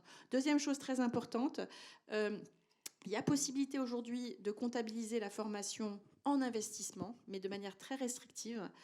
C'est quand c'est la formation accompagnée à l'acquisition d'un nouvel outil. Je pense que l'intelligence artificielle, vu l'accélération absolument nécessaire de la part des entreprises, de la part de différents acteurs et des efforts d'investissement, je pense qu'il faut de plus en plus penser ça, moins comme une dépense de fonctionnement que comme un investissement et la capacité d'amortir, comme ça existe déjà pour un certain nombre de formations liées à l'acquisition de nouveaux outils de production. Sur la fiscalité, je voulais dire, comme vous me posez la question, je vais parler de la taxe Zuckman, d'accord, pour rigoler un petit peu ici. Bon, donc j'ai des grands débats, j'aime beaucoup Gabriel, il est très sympa, c'est un collègue, il est un formidable économiste. Alors, il va y avoir des discussions, certainement maintenant, je pense, sur taxer les hauts patrimoines. Et je pense que, d'ailleurs, Éric Lombard a des bonnes idées, enfin, qu'il y a des choses qu'on peut faire et de taxer. Moi, le débat que j'ai avec Gabriel, c'est de dire, moi, taxer les hauts patrimoines, donc je ne suis pas contre, mais ne mets pas l'outil de travail. Parce que, regarde, prends par exemple Arthur Mensch, d'accord, il crée Mistral. C'est hautement valorisé, mais il n'y a pas de cash flow pour le moment. Donc, si tu le soumets à la taxe Zuckman en incluant l'outil de travail, monsieur Arthur Mensch, il doit vendre des actions pour pouvoir payer ses impôts. Mais évidemment, comme ce n'est pas liquide, il va les vendre au rabais, ses actions. Anticipant ça, M. Arthur Mensch, il va partir ailleurs. Et donc, la France, la révolution de l'IA ne se fait pas en France. Tu vois, je veux dire. Et c'est tout le problème que j'ai. J'adore Gabriel. Mais dans son monde, il n'y a pas l'entreprise, il n'y a pas l'innovation. Tu vois, à un moment donné, tu ne peux distribuer que ce que tu produis. Et donc, tu ne veux pas que M. Arthur Mensch quitte la France. Tu comprends ce que je veux dire? Et donc, il y a tout le problème de l'outil de travail. Donc, moi, une Zuckman sans outil de travail, ça me va très bien, mais ça rapporte 3-4 milliards. On va sortir d'ailleurs une tribune là, avec Jaravel dans Le Monde aujourd'hui. Mike, ça ne rapportera jamais 15 milliards. Mais why not, quoi? Donc, une Zuckman sans outil de travail, je veux bien. Ou d'autres schémas de taxation des hauts patrimoines. Et je pense qu'on peut faire quelque chose. Mais... déjà, mais soyons quand même conscients que la France est quand même un système, on est un des systèmes les plus redistributifs au monde. On est le pays avec le Luxembourg et le Danemark, si je ne suis pas en erreur, qui est l'imposition la plus élevée des pays développés. Donc on est déjà tel que... Alors on va faire, il y aura d'autres choses qui seront faites, mais je crois qu'il faut déjà savoir de quel est notre point de départ. On n'a pas le même point de départ que les États-Unis de Trump, etc. Mais il faut faire attention que, vous voyez, c'est important parce que toute rente n'est pas équivalente. Tu ne veux pas décourager... C'est comme quand on disait taxer les robots. Moi, je ne veux pas décourager l'innovation. Voilà, donc je veux un système redistributif, je veux une taxation progressive. Je suis un bon social-démocrate. Mais je crois dans le système de la production. C'est-à-dire que je ne veux pas que tout ce qui est productif et inventif parte ailleurs. Voilà, parce que sinon, le gâteau à partager devient plus petit et on s'appauvrit tous. Donc, il faut être intelligent dans la manière de concevoir l'impôt. Et voir comment je fais une croissance inclusive. Et les leviers de la croissance inclusive, c'est une imposition progressive, mais c'est l'éducation, c'est également la flexi-sécurité, c'est également la concurrence qui fait que les gros qui sont en place n'empêchent pas les nouveaux d'arriver. Et c'est toutes ces politiques-là qui font que tu réconcilies l'innovation avec l'inclusivité, quoi. Bonjour, Dominique Turc. Moi, je suis prospectiviste et donc je regarde ce qui se passe dans le long terme. Il me semble qu'il manque au moins deux points dans la conversation qu'on a eue aujourd'hui. Le premier est économique, c'est-à-dire que c'est bien de faire des gains de productivité, mais on semble encore penser que le gain de productivité va amener des créations d'emplois. Le vrai problème, c'est que demain, on va avoir de moins en moins de population active. Donc, c'est plutôt comment est-ce qu'on va réussir à faire plus de choses par autant de gens. C'est ça le problème qu'on va avoir dans les 20 ans qui viennent. On l'a déjà au Japon, par exemple. Deuxième question. Oui, bien sûr. La population active est en baisse. Le rapport population active par rapport à population dépendante, qui est en très forte augmentation. La dépendance de la population âgée aujourd'hui, plutôt que la population jeune par rapport à la population active, est un énorme problème dans les 10 ans qui viennent. C'est déjà un énorme problème au Japon aujourd'hui, d'où les problèmes qu'ils ont avec l'immigration, etc. Ça, c'est un problème. Donc, qu'est-ce qu'on fait de cette productivité? Ce n'est pas inintéressant. La deuxième question, elle est plutôt sociologique et psychologique, on ne l'a pas abordée, c'est que l'IA, comme d'autres technologies, nous amène à une certaine atrophie cognitive. Bon, on a tous aujourd'hui une atrophie cognitive par rapport au GPS, par exemple. Moi, j'avais un déjeuner la semaine dernière en province dans un tout petit resto. On était 6, il y avait des scientifiques, pharmaciens, médecins, etc. On était 6, l'édition faisait 120. Ils ont pris leur calculette pour calculer combien ça faisait chacun. Bon, oui, mais ça, c'est un exemple dramatique d'atrophie cognitive. On le voit chez les étudiants aujourd'hui, en fait, ils arrivent avec des bons papiers écrits, et puis quand ils sont à l'oral, ils sont perdus. Ça me pose un deuxième problème, cette notion d'atrophie cognitive ici, c'est que s'ils s'aperçoivent qu'ils sont nuls à l'oral, alors qu'ils étaient censés être bons à l'écrit, c'est-à-dire qu'ils croyaient être bons, puisque ChatGPT leur avait fait un bon papier, ils s'aperçoivent qu'ils sont nuls à l'oral. Qu'est-ce que ça veut dire? En termes psychologiques, c'est assez grave. Parce que le complexe de l'imposteur, il va être gigantesque derrière ça. Oui, je suis un imposteur parce que j'utilise ChatGPT. Donc, je pense que c'est une dimension de l'IA dans le monde du travail qu'il ne faut pas négliger. C'était plutôt une remarque qu'une question. C'est très intéressant vos deux remarques. Et je pense que sur le sujet du ratio personnes âgées actifs se pose la question aussi de la dépendance, de l'accompagnement et de métiers qui objectivement sont pas substituables par de l'intelligence artificielle. Et donc se pose la question de la revalorisation de tous ces métiers auprès des personnes les plus vulnérables. Et on voit ici que l'État est conflicté parce qu'il est à la fois payeur, puisque ce sont des métiers qui sont solvabilisés par de la dépense publique, et puis également prestataire de services à travers tout le réseau associatif.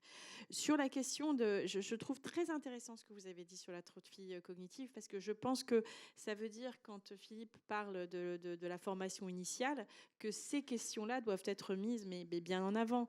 Pour celles et ceux qui ont pu avoir la chance d'étudier aux États-Unis, c'est incroyable de voir comment dès un tout jeune âge, le sujet de confiance en soi, d'expression orale, même voilà, pour dire parfois des choses qui ne sont pas nécessairement les plus pertinentes, alors que nous, on s'auto-censure 3 fois avant, voilà, sont appliquées dès le jeune âge. La différence entre la Scandinavie et je me rappelle, moi, quand j'étais élève en CP, et ça date, on écrivait au stylo bic. Mes cousins germains CP en Norvège, c'était au crayon à papier pour pouvoir gommer. C'est des choses comme ça qui sont vraiment dans la transmission de la confiance, de l'oralité. Et donc, ça veut dire qu'il va falloir, que ce soit d'ailleurs dans la formation initiale ou dans la promotion en entreprise, voilà, aller aussi vers les soft skills qui, en tout cas pour le moment, ne peuvent pas être totalement suppléés par l'intelligence artificielle. Je ne veux pas monopoliser parce que vous avez seulement dire chose. Je voulais, pour compléter ce qui a été dit. Donc d'abord, je pense qu'effectivement, face à la baisse de la natalité, je crois que le gros problème du Japon, c'est qu'ils ont refusé l'immigration. Et je pense qu'il faut une politique. Donc je pense qu'il y a des leaders politiques qui disent zéro immigration, c'est irresponsable. On ne peut pas avoir zéro immigration. Je pense que ce n'est pas sérieux. Par contre, il faut mieux piloter l'immigration. Par exemple, les Canadiens ont un système à points. Les États-Unis ont un système de carte verte. Bon, je ne dis pas qu'en ce moment c'est génial ce qui se passe là-bas, mais il faut piloter l'immigration, c'est-à-dire de dire voilà quels sont mes besoins, les quotas, les machins. Il y a une migration aussi d'accueil. Mais je pense qu'il faut qu'on ait un meilleur outil pour piloter l'immigration. On ne la pilote pas assez bien. Mais l'idée de dire zéro immigration, je pense que c'est vraiment de la démagogie, quoi. Zéro immigration, quoi. Il y a des leaders politiques, mais même des ministres que je ne nommerai pas, qui disent moi zéro immigration, ça serait mon prêt. Voilà. Et c'est ça qu'il faut choisir, comme on disait. Voilà. Voilà. Voilà. C'est ça. Je rappelle simplement les chiffres qui sont assez éloquents. On a pour l'année dernière, où il y a encore 2 ans, mais c'est des chiffres qui n'ont pas vraiment évolué, c'est 100 000 étudiants, visa étudiants, 100 000 en regroupement familial et simplement 55 000 en visa de travail. Et donc, je pense qu'il y a un véritable... faut aller vers le travail, c'est préférence travail. C'est en tout cas ma position. Et sur les étudiants, peut-être qu'il faut aussi revoir un certain nombre de choses. On a eu la chance d'étudier à l'étranger où les choses sont un petit peu différentes. Mais c'est préférence travail et arrêter avec ce discours effectivement qui consiste à dire zéro immigration et qui n'est pas tenable. Voilà. Ça ne doit pas exonérer les entreprises à travailler sur l'attractivité des métiers, hein, quand on dit préférence travail. Et ça ne doit pas nous exonérer, nous non plus, à parler de sujets et adresser des sujets tabous, qui est le taux de chômage des immigrés, qui est 2 fois supérieur au taux de chômage national, avec en particulier un vrai sujet sur le taux d'activité des femmes, qui est, femmes immigrées, 55%, à comparer à plus de 70% pour la population nationale. Vrai sujet. Donc, parlons d'immigration travail, préférence travail, mais à ce moment-là, regardons le sujet sur l'ensemble, à savoir l'attractivité des métiers, et puis également ceux qui sont déjà ici, et comment est-ce qu'on peut les aider à retrouver le marché du travail et de l'emploi. J'aimerais ajouter un mot rapidement sur l'atrophie cognitive. Je trouve le thème très intéressant. Moi, ce à quoi ça m'a fait penser, c'est qu'en fait, je vois pas mal l'IA générative comme un exosquelette, dans le sens que ça aide, ça augmente. Ça permet d'effectuer tout un tas de tâches qu'on ne saurait pas faire sans. Et on l'a testé avec 700 consultants généralistes au BCG à qui on leur a demandé de faire des tâches de code. En gros, ils arrivent à faire à peu près 70% du travail d'un codeur, d'un data scientist, avec plutôt un bon niveau en n'y connaissant rien. Maintenant, il reste 30% qui est complètement faux. Et la question que ça pose derrière, c'est si on se dessaisit un peu du socle élémentaire de compréhension, si vous avez 70% juste, mais 30% complètement faux, notamment sur des tâches de code, ça ne marche pas. Ça ne marche pas et vous allez dans le mur structurellement au bout d'un moment. Donc autant la calculette qu'on sort pour faire 120 divisé par 6, c'est regrettable, mais à la fin, on arrive à un résultat qui est juste dans le cadre de cet exosquelette-là, qui n'est en plus pas parfait et qui ne le sera jamais complètement. Il y a une vraie question qui se pose et donc d'où l'importance de maintenir des basiques et des choses qu'on sait faire, des vraies compétences socles.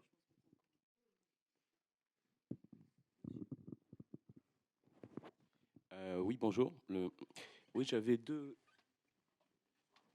points. Le premier, c'est concernant, donc, on va dire effectivement l'impact de l'IA globalement sur le travail et dans l'entreprise. En fait, la réflexion que je me faisais par rapport à ce que disait M. Philippe Aghion, c'est que si on regarde par exemple au moment de la révolution industrielle, Au fond, c'est l'arrivée donc effectivement de la machine-outil, on va dire, donc une nouvelle technologie comme l'IA aujourd'hui. Et comment est-ce qu'elle a transformé, on va dire, l'artisanat à l'époque et devenu l'industrie?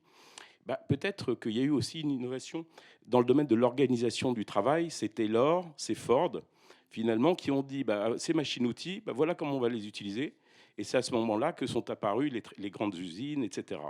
Donc aujourd'hui, on va dire, quelle est l'organisation du travail, la nouvelle organisation du travail, on va dire, qui intégrerait cette IA, qui ferait, on va dire, entre guillemets, l'usine de demain, qu'on ne sait peut-être pas encore très bien. Bon, ça, c'était la première réflexion par rapport à ce que vous disiez. Et la deuxième, c'est concernant la flexi-sécurité. Est-ce qu'on n'est pas aussi dans une période, dans un moment où finalement le CDI, le CDD, etc., est-ce que c'est encore comme ça que les relations entre l'homo economicus et l'entrepreneur étant l'entrepreneur, la personne entrepreneur ou l'entreprise finalement, est-ce que les relations de travail sont comme ça, ou est-ce que c'est pas en train d'évoluer avec plus de flexibilité justement? À la fois parce que peut-être les nouvelles entreprises ont besoin de choses comme ça, et peut-être parce que aussi aujourd'hui les gens qui travaillent, ils apprécient peut-être plus cette façon plus flexible. Ils peuvent travailler pour plusieurs entreprises en même temps, sur plusieurs dossiers en même temps, sur plusieurs sujets en même temps. Et ça veut dire à ce moment-là peut-être qu'il faut imaginer une manière d'organiser ça qui soit aussi nouvelle, un petit peu innovante, avec cette flexi-sécurité, mais par rapport, on va dire, à des relations qui seront différentes. Alors là, qu'est-ce que l'IA peut apporter à ça? Je ne sais pas très bien. Et vous parliez d'un film, moi, ça me fait penser au film de Chaplin. C'était Les temps modernes. Voilà, il faudrait faire les temps post-modernes. Alors, qu'est-ce que serait ce film? Je ne sais pas. On avait dans le rapport, j'avais participé à la commission Attali, c'est là que j'ai connu le président qui était rapporteur à l'époque. Et alors, je ne sais plus quel était le mot exact, le contrat, je ne sais plus si c'était le contrat d'assimilation ou le contrat d'insertion. Il y avait l'idée, dans le rapport Attali, donc on avait coécrit avec le président, c'était que tu es en contrat ou avec l'État ou avec l'entreprise quelque part. Mais tu es en formation ou tu travailles pour des entreprises. Mais quelque part, tu es toujours en contrat, quoi. Voilà. C'était un peu ça l'idée qu'il y avait dans le rapport Attali. C'est-à-dire que à partir du moment où tu continues de te former, où tu travailles, où tu te formes, etc., tu as une sécurité pour ta famille, quoi, quelque part. Tu vois, je veux dire, le tout, c'est de s'assurer que tu es toujours en train de faire quelque chose, voilà. Et je ne sais plus le terme, il faut que je retrouve. Regardez le rapport Attali, il y avait un mot que je n'arrive plus à retrouver. Et je trouvais que cette idée était très, très bien. J'aimais beaucoup. C'est-à-dire que, du coup, on va te sécuriser parce qu'on te dit que, voilà, à partir du moment où tu joues le jeu, tu te formes ou tu travailles, tu bénéficies d'un safety net, comme on dit en anglais. Voilà. Et je trouvais que cette idée était une idée intéressante. Sur l'organisation, effectivement, on en parle dans le livre que nous avons fait ensemble avec Simon Bunel, mais même dès que tu as eu la révolution de la machine à vapeur, l'organisation des entreprises a changé. Mais là, à nouveau, je pense qu'il peut y avoir un rôle de l'État et de la société civile pour éviter les comportements voyous et inciter au comportement vertueux. Alors, ça ne veut pas dire que tu dois micromanager des entreprises, mais tu dois récompenser des entreprises, en tout cas inciter que l'organisation intègre, comme il va y avoir tout le sujet de l'emploi des seniors, tu comprends? Donc tu veux, et là il faut penser comment sans être micromanagement, on incite les entreprises à s'organiser de façon intégrée et de mieux. Mais ça c'est un sujet que vous maîtrisez beaucoup mieux. Est-ce que j'étais trop long? Vous voulez peut-être ajouter quelque chose? Allô, vous m'entendez? On m'a demandé de faire très court, alors je vais essayer. Je vous trouve très optimiste. Je le suis aussi d'un point de vue technologique, etc., etc. Il y a quand même un chemin qu'on n'a pas du tout évoqué et qui est évoqué par certains, qui est l'apocalypse. Alors l'apocalypse, c'est quoi? L'apocalypse, c'est 50% de la population qui n'a plus besoin de travailler. Je demandais à Yann Lequin, une conférence du Collège de France, qu'est-ce que je suggère à mes enfants de faire plus tard? Il m'a dit qu'ils soient artistes ou mathématiciens. Et donc je suis assez étonné, il y a quand même des études, voilà, pour le véhicule autonome aux États-Unis, 1,5 million de drivers concernés, 18 millions d'emplois qui sont menacés directement par juste cette technologie-là, et je ne vois pas de plan. C'est-à-dire que le modèle social français, européen, mondial risque de se fracasser. Ce n'est pas être catastrophé que de dire ça, c'est de dire ça risque d'exister. Et qu'est-ce qu'on fait? Enfin, qui y réfléchit? Parce que là, on est dans les réponses très court terme d'une technologie sur le génératif qui est extrêmement récente.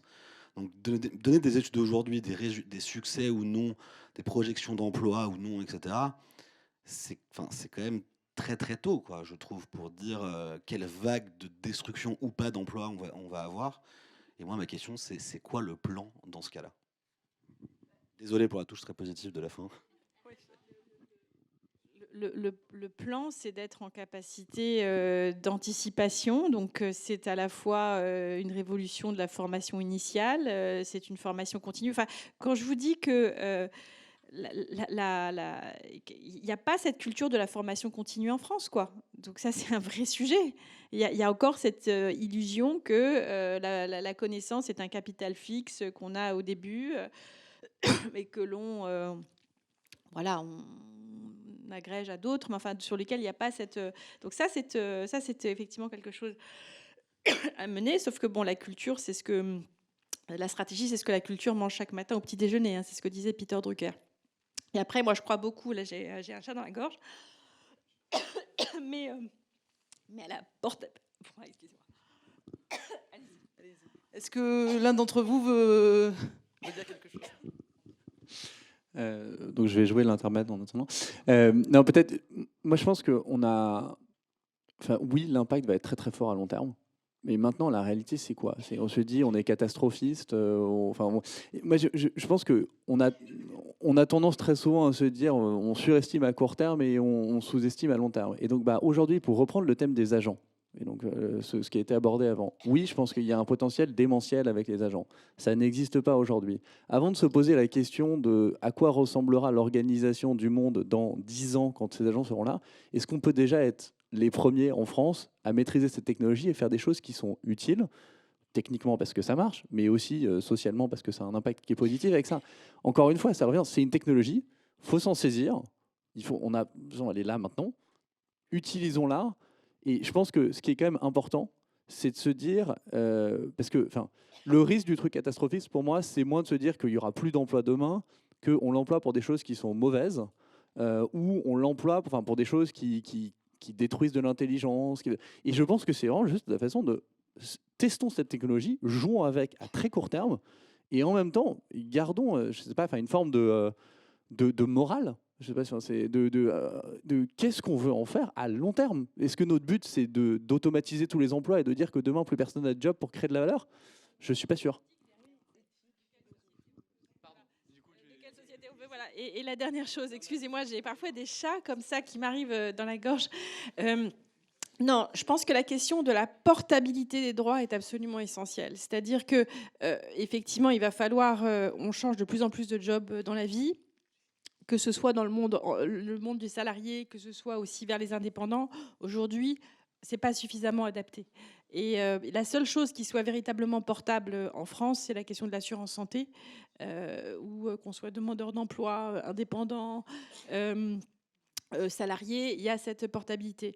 Mais ça, c'est un vrai sujet, c'est un vrai frein aussi à la mobilité. Donc moi, je vois deux enjeux. Hein. C'est vraiment l'activation des politiques d'emploi, où on est aujourd'hui très centré autour de l'indemnisation et d'une optique coût du travail.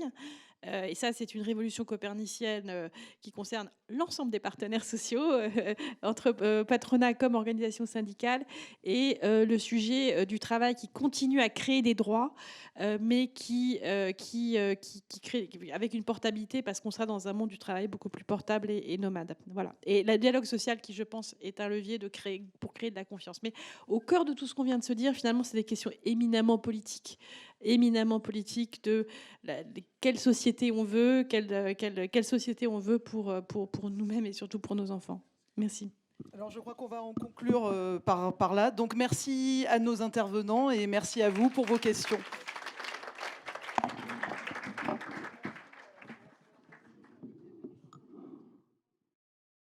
Une excellente entrée en matière pour les mardis de l'IA. Vraiment, j'ai trouvé ça passionnant aussi, vraiment de tout point de vue, ça rebondissait du tac au tac, les questions sont venues très spontanément. On aurait voulu avoir plus de temps, mais on s'arrête maintenant comme ça, on reste sur notre fin pour la prochaine séance. Merci à tous.